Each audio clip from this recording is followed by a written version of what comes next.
Hello बच्चों, आप सभी लोगों का हमारे YouTube चैनल पीसीएम मास्टर जी में स्वागत है। और इस वीडियो में बच्चों हम लोग देखेंगे कि गोलीय उत्तल व अवतल पृष्ठ से अपवर्तन के कैसे फार्मूले डिराइव करते हैं और साथ में लेंस मेकर सूत्र कैसे फाइंड आउट किया जाता है, यह दोनों टॉपिक इस वीडियो में देखा जाएगा। ठीक है, तो सबसे पहले हम लोग देखते हैं कि मेरे पास कोई गोलीय उत्तल या अवतल पृष्ठ है तो उससे अपवर्तन के फार्मूले कैसे प्रूव किए जाते हैं वह चीज़ हम लोग देखेंगे। नॉर्मल उसका जो फार्मूला होता है आप जानते हैं, mu upon v minus 1 upon u equal to mu minus 1/r। इसी फार्मूले को बच्चों हमको क्या करना है, प्रूव करना है। चाहे तो मेरे पास उत्तल गोलीय पृष्ठ हो, चाहे तो अवतल गोलीय पृष्ठ हो, दोनों के लिए फार्मूले सेम यही आते हैं। तो इसमें हम केवल एक पृष्ठ के लिए काम करेंगे, चाहे उत्तल ले लेते हैं चाहे तो अवतल ले लेते हैं, दोनों के लिए रिजल्ट सेम ही आने वाला है। तो हम क्या करते हैं बच्चों, मान लीजिए कि मेरे पास एक उत्तल गोलीय पृष्ठ है। तो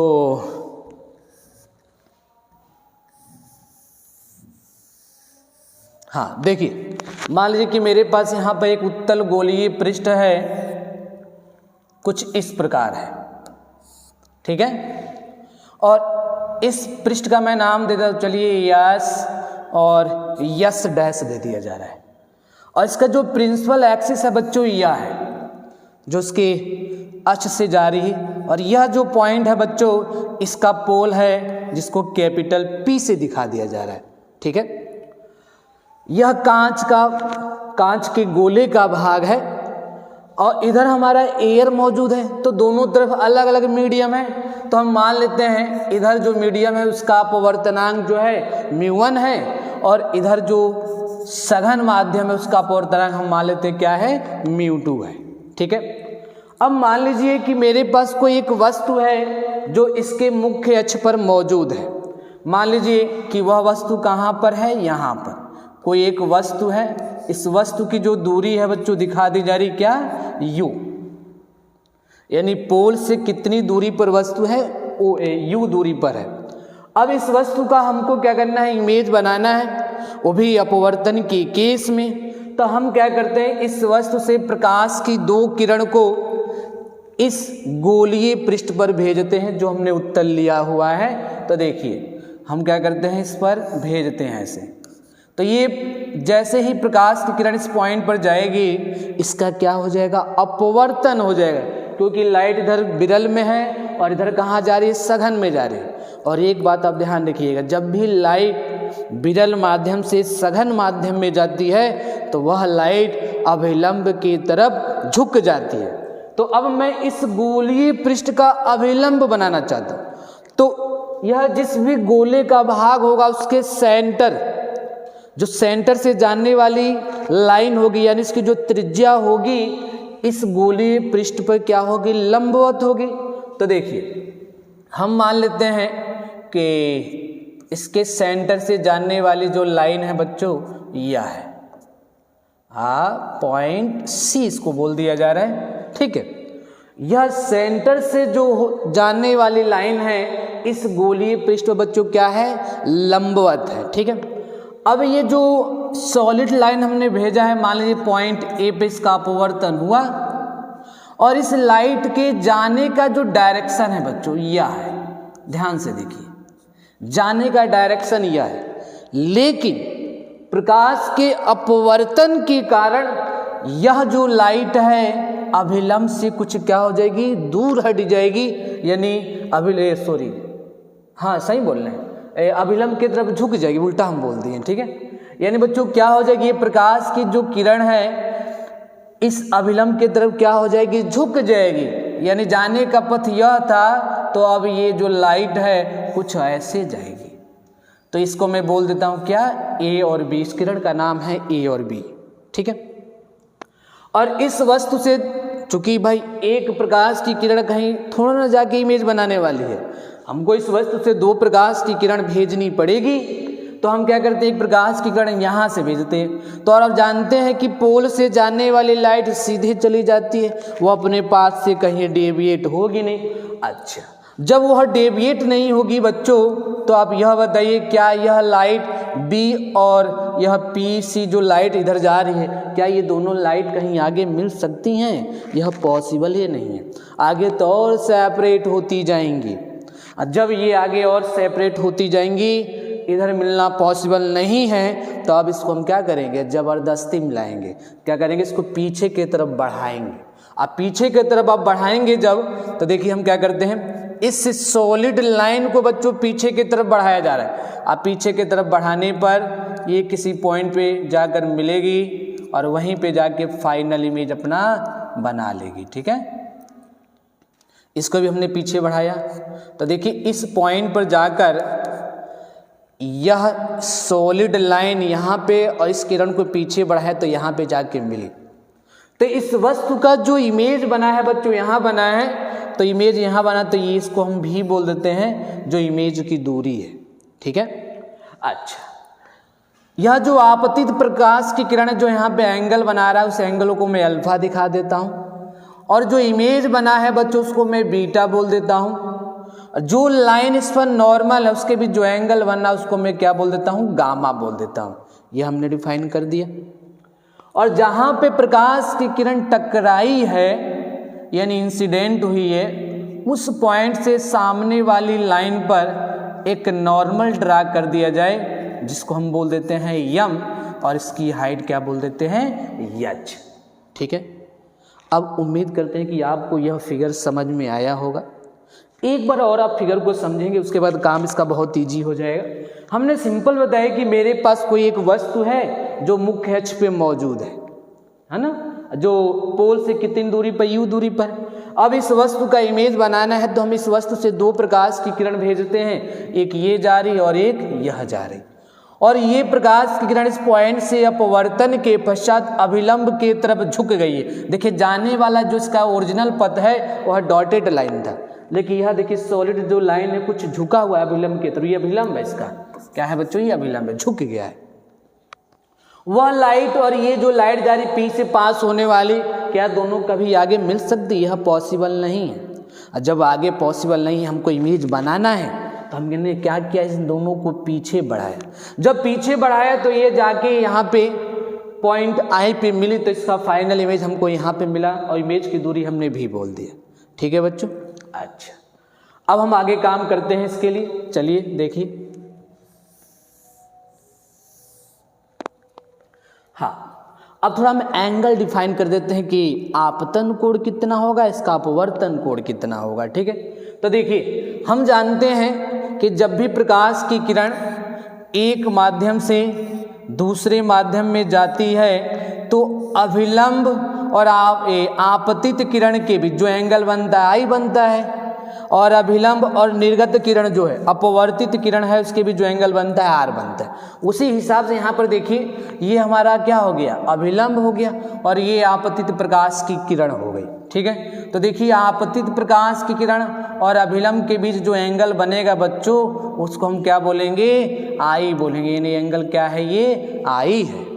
ठीक है, अब देखिए जो प्रकाश की किरण जैसे निकल रही है, यानी यह सॉलिड लाइन और ये डॉटेड लाइन, इसके बीच जो एंगल बनेगा वो हमारा क्या होगा, आर। चलिए हमने एंगल भी डिफाइन कर दिया। अब देखिए यहाँ पे आपको दो त्रिभुज दिखाई दे रहे होंगे। एक छोटे त्रिभुज की बात करता हूँ, ओ ए सी, और इस त्रिभुज ओ ए सी का जो बहिष्कोण है बच्चों आप देख रहे हैं क्या है, आई है। ध्यान से देखिए आई है कि नहीं। अच्छा एक चीज और आप ध्यान से देखिए, यह वाली लाइन और यहाँ से जो डॉटेड लाइन है और इसके बाद ये सॉलिड लाइन है, यह बिल्कुल सीध में है। तो दो लाइन जब ऐसे क्रॉस करती है, एक लाइन ऐसे क्रॉस कर रही है कि ऐसे, तो जितना एंगल यहाँ बनेगा उतना ही एंगल यहाँ भी बनेगा। तो देखिए बच्चों यहाँ पे जो ये एंगल बन रहा है आपको ये दिखाई दे रहा है, यह एंगल आर, वह एंगल किसके बराबर होगा। ध्यान से देखिए यह जो डॉटेड लाइन है और ये डॉटेड लाइन, उनके बीच बने एंगल के इक्वल होगा। ध्यान से देखिए क्या इसके बराबर होगा कि नहीं होगा। इसको मैं आर के बराबर दिखा देता हूँ, क्योंकि जितना ये आर होगा उतना ये भी होगा आर। जैसे इस हिसाब से भाई जितना आर ये बनेगा उतना ही आर वो भी बनेगा। ठीक है, तो इसको आप मिटाइए।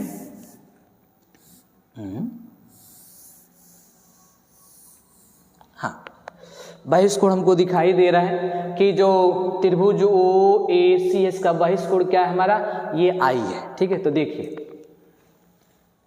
यहीं देखते, क्योंकि डेरिवेशन थोड़ा बड़ा होगा, काम यहीं से स्टार्ट करते हैं हम लोग। तो त्रिभुज ओ ए सी का बहिष्कोण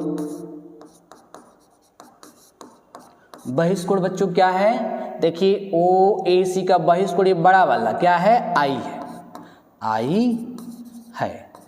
अतः, और आप जानते हैं किसी त्रिभुज का जो बहिष्कोण होता है त्रिभुज के अपोजिट फेस पर बने एंगल के योग के बराबर होता है। यानी बच्चों ये जो आई होगा यह किसके बराबर, अल्फा प्लस गामा के बराबर हो जाएगा, यानी अल्फा प्लस गामा। इसको आप इक्वेशन नंबर 1 बोल दीजिए। इसी प्रकार बच्चों बड़े वाले त्रिभुज की बात करते हैं, आई ए सी। अच्छा, इसका बहिष्कोण क्या है, देखिए तो आई ए सी, इसका बहिष्कोण क्या है, आर है।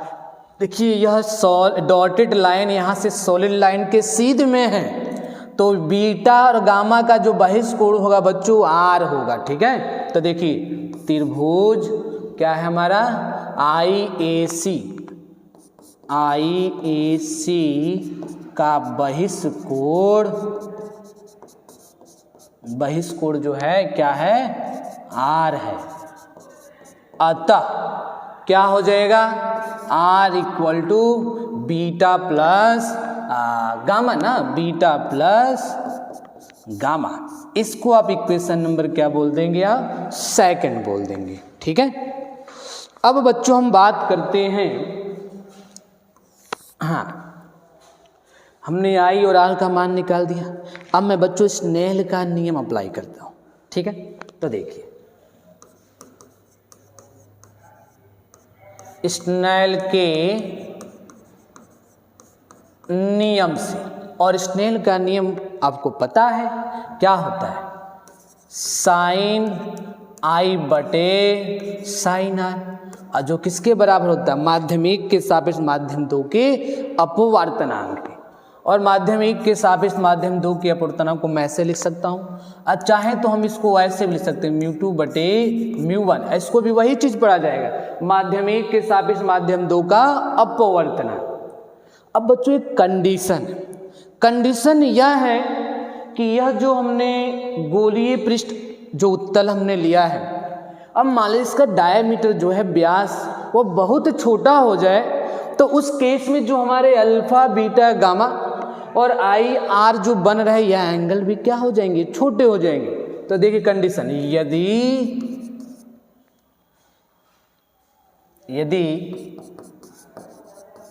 गोलीय पृष्ठ का व्यास छोटा हो, तो जब छोटा हो जाएगा तो बच्चों आपके जो आई हो गया, आर हो गया, अल्फा हो गया, बीटा हो गया, गामा भी क्या हो जाएंगे, छोटे हो जाएंगे। जाहिर सी बात है छोटे हो जाएंगे। जब एंगल छोटा हो जाता है बच्चों, तो उस सिचुएशन में हम क्या करते हैं, जो साइन आई होता है वो नियरली आई के हो जाता है, और जो हमारा साइन आर होगा वह नियरली आर के। भाई साइन थीटा नियरली थीटा, ठीक उसी प्रकार साइन जो आई होगा वह नियर अबाउट किसके हो जाएगा, आई के, और साइन जो आर होगा वह नियर अबाउट आर के हो जाएगा। तो उस हिसाब से आई बटे क्या हो जाएगा, आर, और इधर हमारा क्या है, μ2 बटे μ1 है। अब हम क्या करते हैं, समीकरण नंबर 1 और 2 से आई और आर का मान भरते हैं। तो देखिए क्या हो जाएगा, यहाँ से देखिए आई का मान ये है और आर का मान ये है, मान भरिए तो यानी अल्फा प्लस गामा बटे में क्या हो जाएगा, beta plus gamma equal to μ2 बटे μ1। अब हम क्या करते हैं, क्रॉस मल्टीप्लाई करते हैं। चलिए क्रॉस मल्टीप्लाई करिए, क्रॉस मल्टीप्लाई करेंगे तो क्या हो जाएगा, μ1, और इधर हमारा हो जाएगा अल्फा प्लस गामा, अब प्लस नहीं, इक्वल है ना, इक्वल लगाइए, इक्वल होगा हमारा ये, इक्वल क्या हो जाएगा, ये हमारा ये μ2 हो जाएगा और इधर हमारा हो जाएगा बीटा प्लस गामा। ठीक है, अब मल्टीप्लाई कर दीजिए अंदर, क्या हो जाएगा μ1 alpha plus μ1 gamma equal to μ2 beta plus μ2 gamma. अब गामा वाले को एक तरफ, अल्फा बीटा को एक तरफ। ठीक है, तो देखिए μ1 अल्फा, इस बीटा को उठा के इधर लेके आइए, माइनस बन जाएगा μ2 बीटा। अब देखिए गामा वाले को उधर भेजेंगे, दोनों में गामा क्या है, कॉमन है, तो मैं क्या करता हूँ गामा को कॉमन ले लेता हूँ, ये उधर जाएगा तो माइनस में हो जाएगा, तो मैं इसको लिख सकता हूँ μ2 माइनस μ1। ठीक है, और इसको अब मान लीजिए इक्वेशन नंबर 3 मान लीजिए, यानी हमने इक्वेशन नंबर 3 तक काम कर दिया है। यहाँ तक सबको समझ में आया? अच्छा, अब हम बच्चों क्या करते हैं, इस फिगर के माध्यम से अल्फा बीटा गामा की वैल्यू फाइंड आउट करते हैं और लाकर इक्वेशन नंबर 3 में रखते हैं। ठीक है, तो देखिए यहीं से हम लोग काम करते हैं, चित्र के माध्यम से हम लोग काम करेंगे। तो देखिए पहले हमारा कहाँ है, अल्फा पहले फाइंड आउट कर रहा हूँ अल्फा। ठीक है, देखिए अल्फा है ना, और अब ये अल्फा में tan अल्फा अप्लाई कर रहा हूँ, चूंकि एंगल बहुत छोटे हैं तो tan अल्फा नियरली अल्फा के बराबर ही हो जाएगा। ठीक है, तो देखिए क्या हो जाएगा, चित्र से काम किया जा रहा है, यानी tan अल्फा नियरली क्या होगा अल्फा, और tan थीटा बराबर क्या होता है, लंब बटे आधार।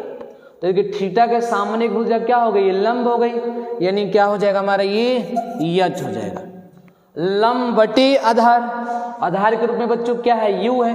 और यह ध्यान रखिएगा, जब पोल से दूरी इधर नापी जाती है आपतित के अपोजिट डायरेक्शन में, तो वह दूरी निगेटिव होता है, और पोल से जो दूरी इधर नापी जाती है आपतित प्रकाश के डायरेक्शन में, वह दूरी पॉजिटिव होती है।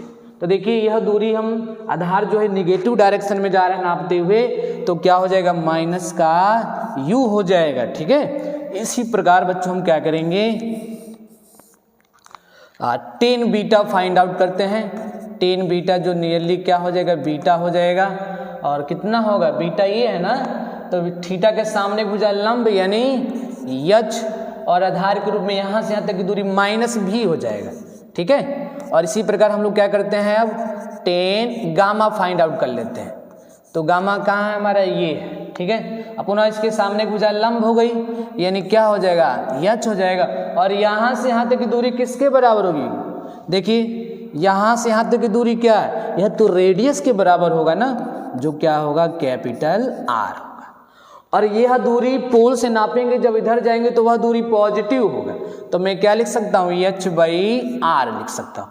अब हम क्या करते हैं, अल्फा बीटा गामा का मान इक्वेशन नंबर 3 में रखते हैं। तो देखिए क्या हो जाएगा हमारा, ये समीकरण 3 से, चलिए 3 में मान भरिए अल्फा बीटा गामा का, तो ये हमारे इधर क्या है, μ1 है, अल्फा का मान क्या हो जाएगा बच्चों, h/- माइनस का u। ठीक है, और माइनस का इधर क्या हो जाएगा, ये हमारा μ2 हो गया, और बीटा का मान यहाँ से भरिए ऊपर से, तो h/- माइनस का भी, और इधर हमारा क्या है, इक्वल टू गामा का मान ये है, तो h/r, और इधर ब्रैकेट में क्या हो जाएगा, μ2 माइनस μ1। ठीक है, अच्छा, अब जो चीज़ कॉमन हमको मिल रहा है वह उसमें से कॉमन लेते हैं, दोनों साइड से उड़ा देते हैं। तो देखिए h इधर भी है, इधर इन दोनों में h कॉमन होगा, h से h क्या हो जाएगा, कैंसल। तो यहाँ देखिए क्या बचेगा हमको, μ1/u ना, अब माइनस साइन आगे लगा दीजिएगा, ये हमारा u बचा, यह माइनस माइनस प्लस हो गया, और यहाँ हमारा क्या है, μ2 बटे भी हो जाएगा, और इधर जो हमको मिलेगा μ2 माइनस μ1 बटे r, देखिएगा ये मिलेगा ना। अब हम क्या करते हैं, प्लस वाले को आगे या माइनस वाले को पीछे कर देते हैं। तो देखिए सो क्या लिख सकता हूँ मैं, μ2 बटे भी और माइनस μ1 बटे u हो जाएगा, और इधर हमारा क्या हो जाएगा, ये हो जाएगा μ2 माइनस μ1 बटे r। ठीक है, तो ये हमने जाकर फाइनल फार्मूला फाइंड आउट किया है। इसको आप इक्वेशन नंबर मान सकते हैं 4। इस इक्वेशन को और थोड़ा मॉडिफाई हम लोग कर सकते हैं, क्योंकि यहाँ पे हमने μ1 और μ2 के पदों में फाइंड आउट किया है। इसको केवल मैं म्यू के पदों में भी लिख सकता हूँ, क्योंकि आप जानते हैं कि माध्यमिक के सापेक्ष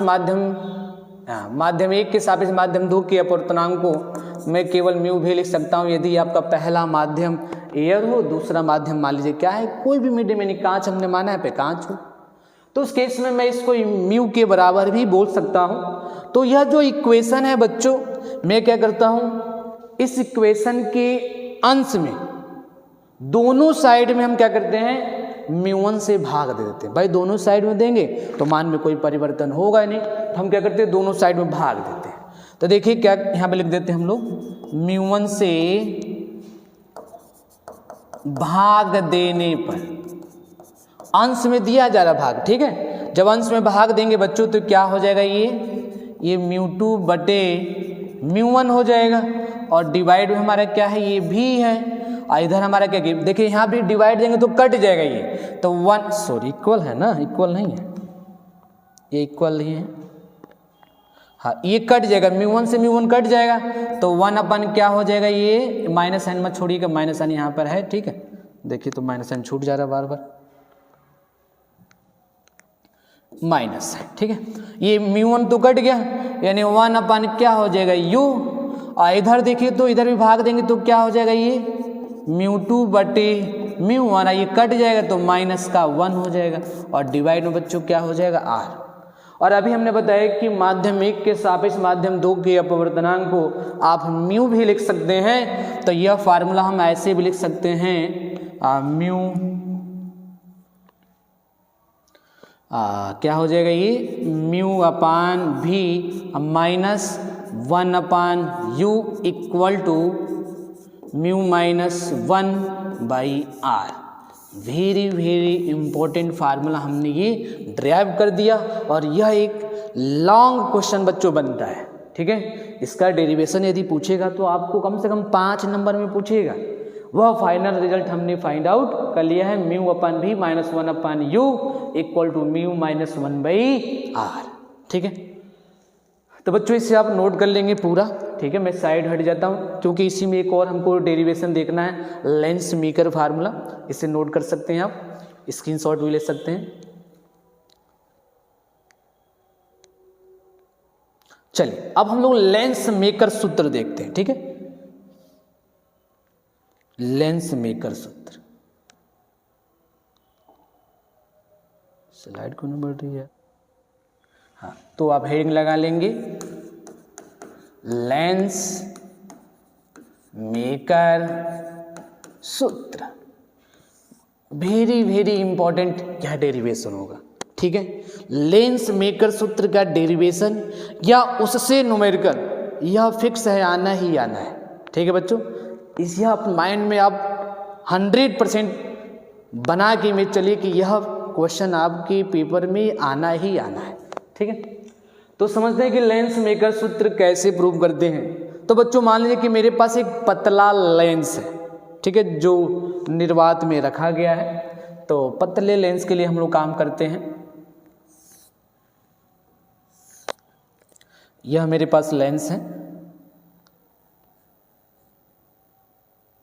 ठीक है, पतला लेंस है, ठीक।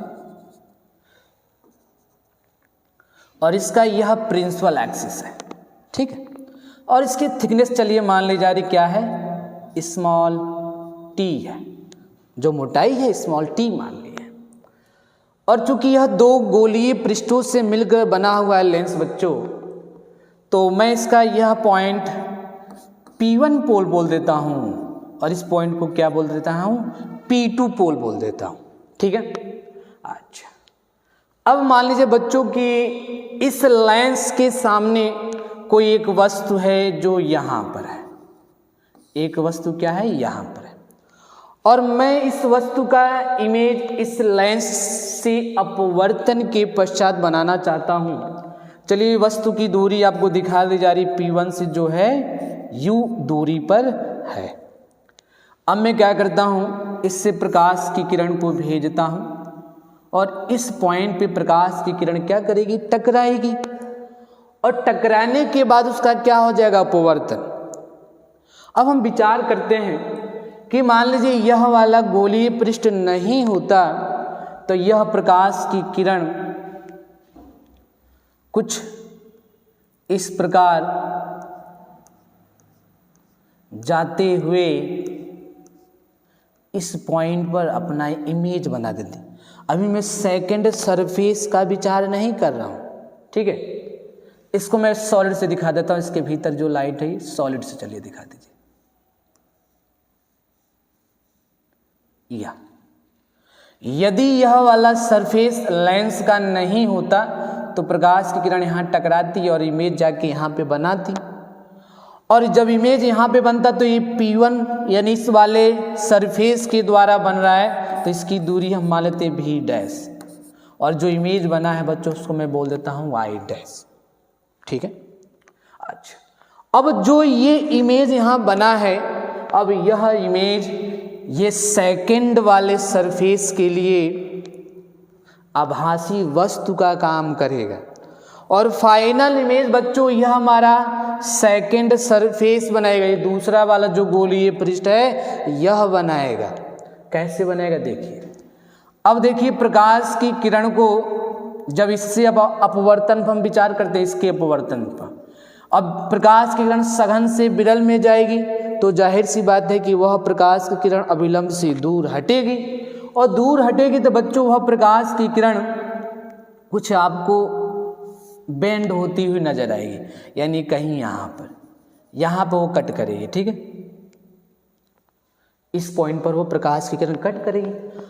जब वो प्रकाश किरण यहाँ पे कट करेगी तो इमेज हमारा फाइनल यहाँ बनेगा, और ये इमेज किसने बनाया, जब हमने इसको ऑब्जेक्ट माना इस सरफेस के लिए, तो इस सेकंड सरफेस ने इमेज बनाया है, तो इस P2 से उसकी जो दूरी होगी उसको मैं भी बोल देता हूँ, ठीक है बच्चों। क्या यह फिगर सबको समझ में आया है? हमने सिंपल क्या बताया है, मान लीजिए कि मेरे पास कोई वस्तु है जो इस लेंस के मुख्य अक्ष पे मौजूद है। अब मैं इसका इमेज बनाने के लिए क्या करता हूँ, प्रकाश की किरण इस लेंस पर भेजता हूँ, और लेंस जिस मटेरियल से बना होगा उस मटेरियल का अपवर्तनांक मान लीजिए क्या है, म्यू है। वह पहले गोलीय पृष्ठ से टकराता है और इमेज जाके I' बनाता है, और उसकी P1 से दूरी हमने V' मान लिया, ठीक है। अब देखिए जो ये V' दूरी है जहाँ पे ऑब्जेक्ट बना है I', सेकंड सरफेस के लिए यह अब वस्तु का काम कर रहा है, और फाइनल इमेज यह वाला जो दूसरा वाला सरफेस है यहाँ बनाता है।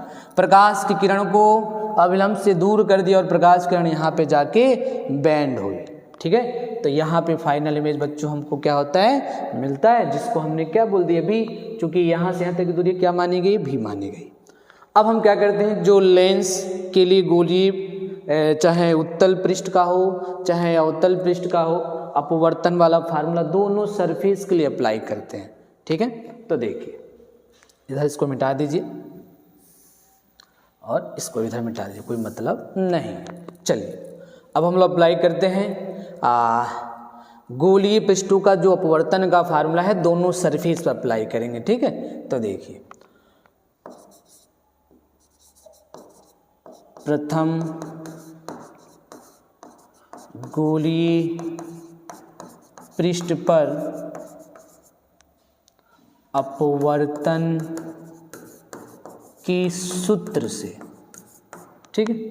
अब मैं पहले सरफेस पे जो अपवर्तन का फार्मूला होता है बच्चों वह अप्लाई कर रहा हूं, और पहले केस में जो प्रकाश की किरण है वह एयर टू ग्लास जा रही है, और एयर टू ग्लास के लिए जो हो जाएगा रिजल्ट म्यू अपान और भी, यानी म्यू अपान क्या होता है बच्चों, भी होता है ना, लेकिन भी के जगह पे हमारा क्या है, V'। ध्यान से देखिएगा म्यू अपान, क्योंकि फार्मूला हमारा क्या होता है अभी पीछे हमने प्रूव किया है, ध्यान देख सकते हैं आप पीछे आप चलिए।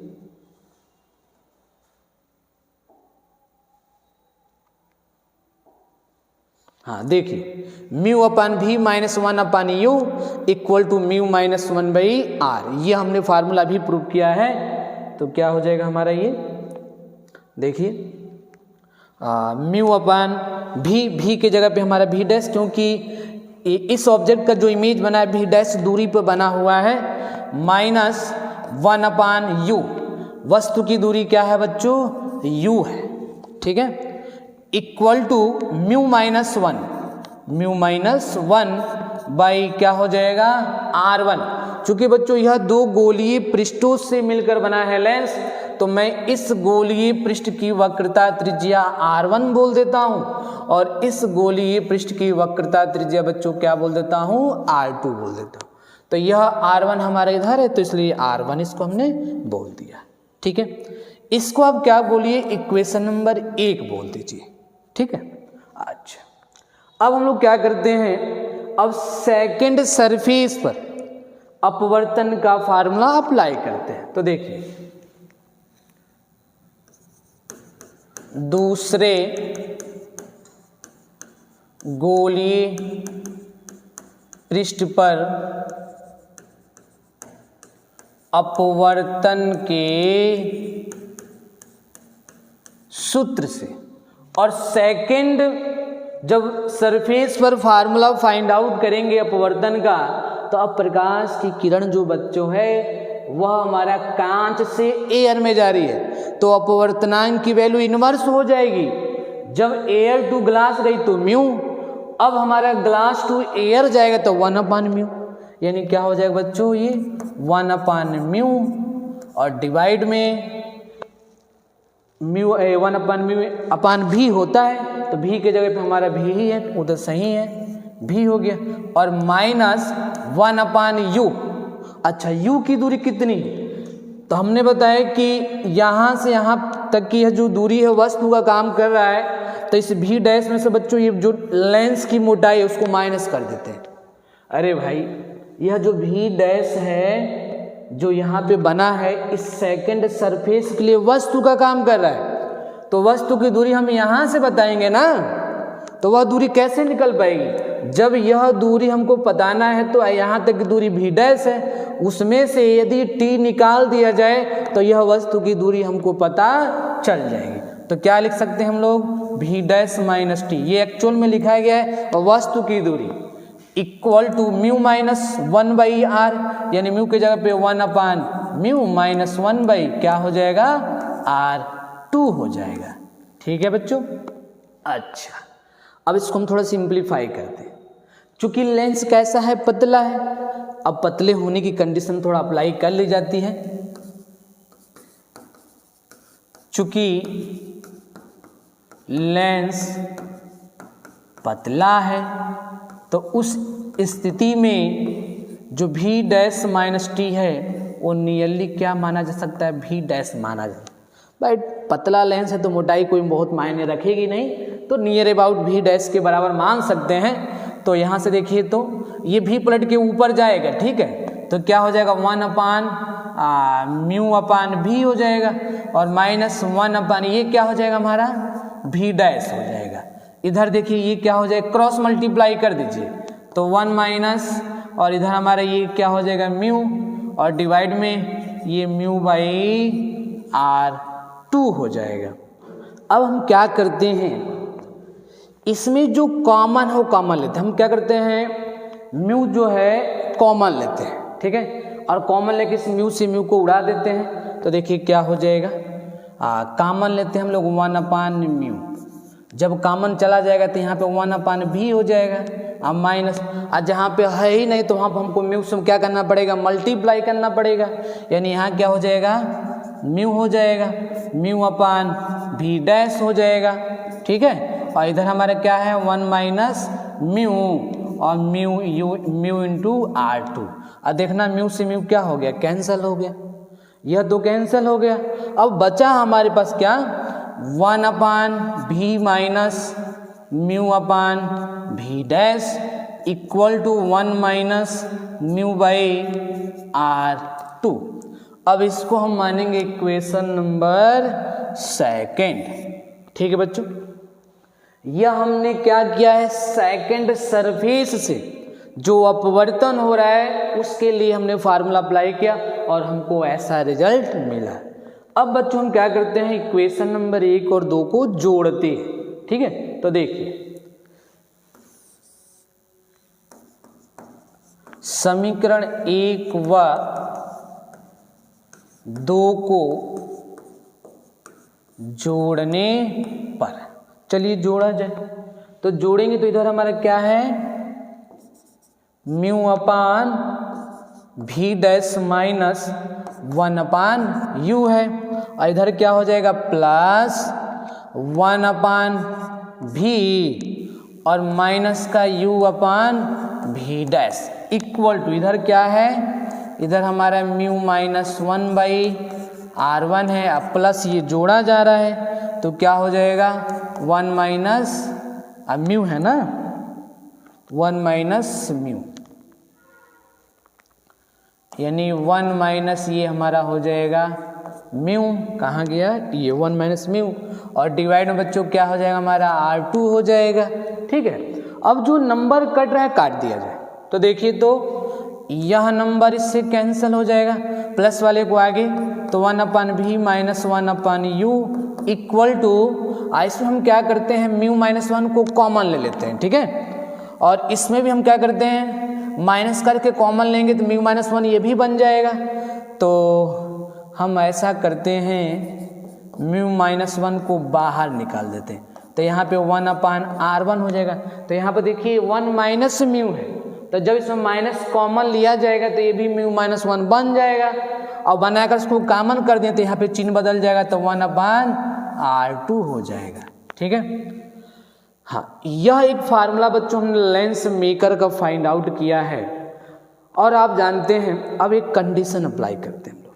ठीक है, चलिए इसको इक्वेशन मान लीजिए हम लोग मान लेते हैं इक्वेशन कितना हुआ है 2 हुआ है ना, इसको 3 बोल देते हैं। अब कंडीशन बच्चों यह है कि मान लीजिए कि जो वस्तु है वह इनफाइनाइट पर हो, यह जो वस्तु है मान लीजिए कहाँ पे अनंत हो, और आप जानते हैं कि जब वस्तु अनंत पर होती है तो उसका इमेज कहाँ पे बनता है, फोकस पर बनता है। ठीक है, यानी अब कंडीशन अप्लाई किया जा रहा है, तो देखिए यदि u इक्वल टू कहाँ पे इनफाइनाइट, वस्तु कहाँ पे अनंत पर हो तो जो इमेज बनता है बच्चों कहाँ बनता है, फोकस पर बनता है। v इक्वल टू कहाँ बनेगा, फोकस पर बनेगा, यानी v इक्वल टू f होगा। अतः यानी हमने क्या बताया, जब ऑब्जेक्ट आपका इनफाइनाइट पे चला जाएगा तो इमेज जो बच्चों बनेगा आपका फोकस पर बनेगा। तो उस सिचुएशन में मैं यहीं पे देख लेता हूँ उसको, देखिए क्या हो जाएगा, यानी यू तो इनफाइनाइट हो गया, तो अभी जो हमारा फोकस के बराबर यानी 1 अपान एफ इक्वल टू अरे भाई 1 अपान भी है ना, भी की वैल्यू कितनी एफ है, और 1 अपान यू का मान क्या भरेंगे इनफाइनाइट, तो ये पूरा जीरो ही हो जाएगा, तो लिखने की हो सकता है ही नहीं, तो क्या हो जाएगा इधर हमारे बगल में डायरेक्ट ही लिखा जा रहा है। ठीक है, देखिए चलिए चाहे एक स्टेप बढ़ा ही देते हैं, दिक्कत होगा बच्चों को। हाँ क्या हो जाएगा हमारा 1 अपान भी के जगह पे एफ हो जाएगा, अब माइनस का 1 by infinite equal to mu minus 1 और 1 by r1 minus 1 by r2 हो जाएगा। ठीक है, अब देखिए क्या लिख सकते हैं इसको, 1 upon F equal to mu minus 1, और इधर हमारा क्या हो जाएगा ये 1 अपान r1 माइनस 1 अपान r2, और इसी फार्मूले के बच्चों बोलते हम लोग हैं लेंस मेकर फार्मूला। यानी यह फार्मूला क्या कहलाता है, यही फार्मूला हमारा लेंस मेकर सूत्र कहलाता है बच्चों। 1 upon F equal to mu minus 1 1 by r1 minus 1 by r2। अच्छा बच्चों इस फार्मूले से, अच्छा इसको इक्वेशन अब मान लीजिएगा, यह हमारा इक्वेशन नंबर क्या है 4 है। ठीक है, इक्वेशन नंबर 3 और 4 का कंपेयर करके हम लोग लेंस फार्मूला भी फाइंड आउट कर सकते हैं। ठीक है, तो उसको मैं ही बगल में बता देता हूँ। देखिए इक्वेशन नंबर यहीं पे साइड में देख लीजिए, इक्वेशन नंबर 3 और 4 का कंपेयर करेंगे आप, तो समीकरण 3 व 4 से कंपेयर करेंगे तो देखिए इसका जो राइट साइड है बच्चों दोनों का सेम है, तो हमको क्या मिलेगा 1/f equal to 1/v minus 1/u, और यही तो होता है लेंस सूत्र। क्या होता है बच्चों, यह हमारा लेंस सूत्र है। ठीक है, तो हमने लेंस मेकर फार्मूले का पूरा डिटेल से हमने समझाते हुए बच्चों डेरिवेशन कर दिया है, और इस वीडियो में इतना ही। ठीक है, इसे आप नोट कर लीजिए, और जो नेक्स्ट जो टॉपिक होगा बच्चों हम अगले वीडियो में लेके मौजूद होंगे, इसे नोट कर लें आप लोग।